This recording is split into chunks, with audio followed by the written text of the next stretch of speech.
નમસ્કાર, આપ સૌને રક્ષાબંધન નિમિત્તે હાર્દિક શુભકામના.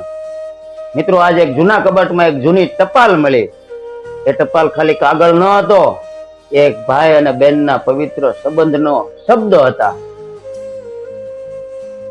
આજે ફોન છે, મેસેજ છે, ઈમેલ છે, પણ એ ટપાલ લખવાની જે ભાવના હતી એ ક્યાં છે?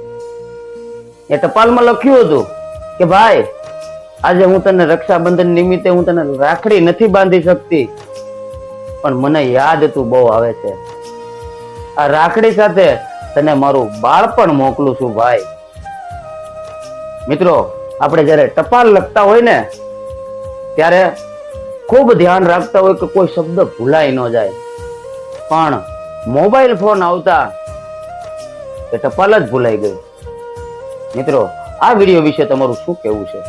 જો વિડીયો પસંદ આવ્યો હોય તો ભાઈ બહેનના તહેવાર નિમિત્તે કમેન્ટ જરૂર કરજો, લાઈક કરજો, શેર કરજો અને સબસ્ક્રાઇબ કરજો. Thank you. તમારો ખૂબ ખૂબ આભાર.